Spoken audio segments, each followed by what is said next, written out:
10 minutes. 10 minutes pour pour Jésus. Jésus. Numéro 21. 21.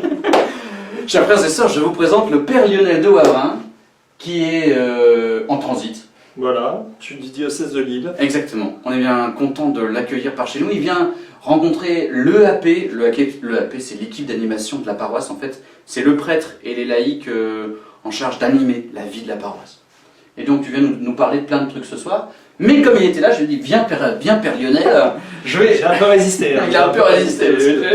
On n'a pas plus envie d'aller devant la caméra. Et en fait, tu m'as dit, ok, on y va. Très bien. Et donc, on profite du Père Lionel, Mhm. qui descend de Tourcoing jusqu'à Maubeuge. Voilà, je suis très heureux d'être avec vous. Franchement, ça me fait plaisir. Vraiment, j'espère que ça va bien se se passer. Vous voyez, on a un petit différentiel entre nous. J'espère que vous voyez ma tête. Voilà, je sais ça, pas. c'est Bon, ça. on va- C'est on va mon voir. grand frère. Voilà. Non, c'est pas du tout Laurel et Hardy, il n'y a pas du tout de comparaison possible. Exactement. Voilà. Frères et sœurs, on vient vous parler de Jésus. Mais toi, cher frère Lionel, Père Lionel, de quoi tu voudrais nous parler? Alors, moi, je voudrais vous parler en fait de la notion de service et du service dans une communauté chrétienne, n'importe laquelle. Et je dirais qu'il y a peut-être 3 niveaux de service, enfin 3 étapes. Trois étapes, marches. 3 marches pour le service. Ça vous va? Voilà. Ça marche. Donc première marche, première étape, eh bien c'est le moment où une personne a besoin soit de se ressourcer auprès de Jésus. Voilà, c'est Jésus qui dit dans les évangiles, allez vous reposer à l'écart après un retour de mission. Ou alors une personne qui découvre Jésus et qui a besoin de recevoir. Voilà. Elle est juste capable de recevoir, de se nourrir de Jésus, de rencontrer de plus en plus, de nouer cette relation d'amour avec Jésus, et donc elle n'est pas tout à fait capable de rendre service. D'accord, tu es en train de me dire qu'on est dans les commencements. En fait, au tout début, on est d'abord un peu centré sur soi, c'est-à-dire que on a une relation qui commence avec Jésus, Voilà. et du coup, on va pas tout de suite se retrousser les manches et changer le monde. Exactement. On n'en est pas forcément tout de suite capable. Oui, mais il y en a quand même qui changent le monde, je t'embête, hein, franchement. Ouais. Il y en a quand même qui changent le monde alors qu'ils sont pas croyants. Oui, mais oui, alors on peut. En fait, le but, alors c'est pas forcément de changer le monde, c'est d'annoncer le Christ.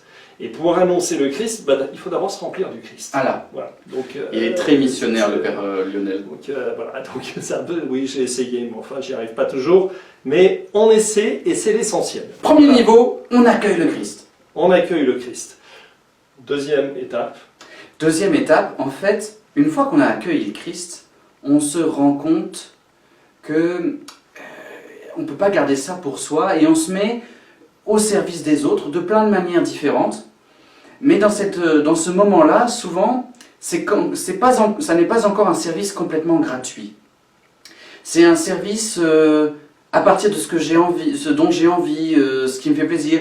Par exemple, si j'ai des enfants, je vais faire quelque chose qui correspond à mes enfants, ou alors j'aime telle chose, je vais faire telle chose, et c'est une réussite, ça me met en valeur, je suis content de ce T'as que un j'ai petit fait. exemple concret à me donner? Vas-y toi.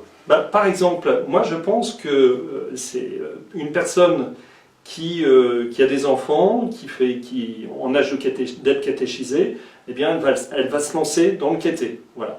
Un jeune qui joue de la guitare, il va jouer à l'église. Donc on voit bien que là, à la fois il y a un esprit de service vraiment qui se développe. C'est merveilleux, hein. Cette étape-là, elle est On géniale. est tout à fait d'accord. Je suis d'accord, Elle est géniale. 3, 4. C'est hyper important. C'est hyper important, c'est génial. C'est comme ça que la paroisse vit. Donc sinon, Merci, surtout les vous n'arrêtez pas. Voilà, c'est Donc une marche. voilà, c'est une marche. Et là, on voit bien, ou alors c'est le père de famille qui prend une responsabilité dans le scoutisme parce que ses enfants y sont. Voilà, c'est super. C'est top. Bravo. Mais on sent quand même derrière tes mots qu'il y a une troisième marche. Bah oui, voilà, en fait, parce que là on est encore un petit peu dans le prolongement de soi-même, vous voyez, on est encore un petit peu, voilà, on trouve aussi un plaisir dans ce service à partir un petit peu de soi, voilà. En fait, c'est comme on le fait aussi pour s'accomplir soi-même. Voilà, exactement. Ce qui n'est pas une mauvaise Exactement. chose. Ce qui est une bonne chose. Ce qui est une bonne chose. Mais On peut aller encore plus loin. on peut aller plus loin. Troisième, alors là, le suspense est intenable. Et on n'y tient plus derrière la caméra. Mais ça, ah bon, tu crois? Ah oui, regarde, il... D'accord. Alors je continue, on continue. Donc la troisième étape, c'est ce moment où on est capable d'entrer dans un service qui en gros, dans lequel on ne trouve aucun intérêt. Voilà.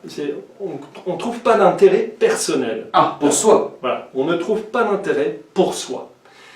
Et alors il y a un lieu où on rentre dans ce service uniquement pour Jésus, c'est la mission.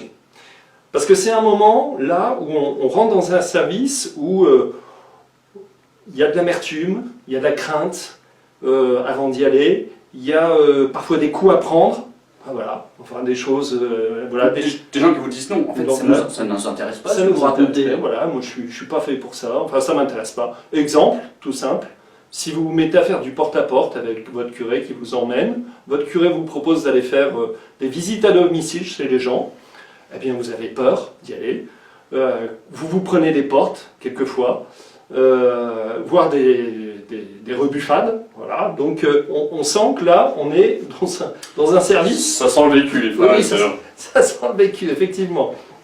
Mais ne vous inquiétez pas par rapport à la visite à domicile, si vous êtes commençant, le Seigneur est bon avec vous, et vous, voilà.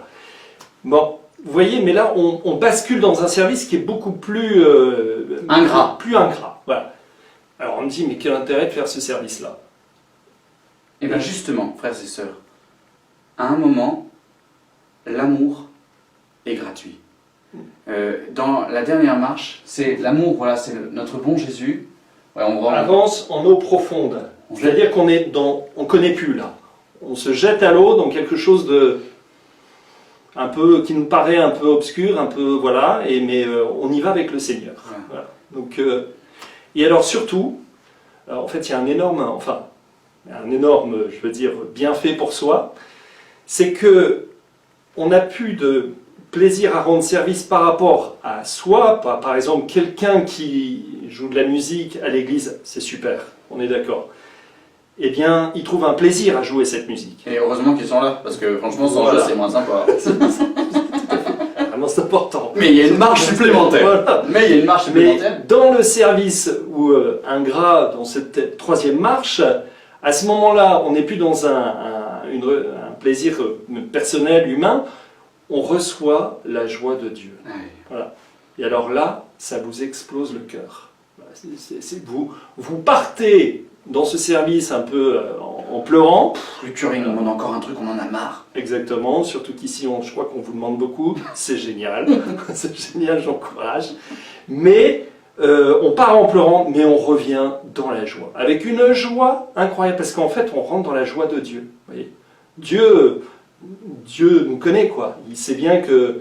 Et c'est ça qui va nous convertir à cette troisième étape du service. C'est le don gratuit. Je donne un petit exemple.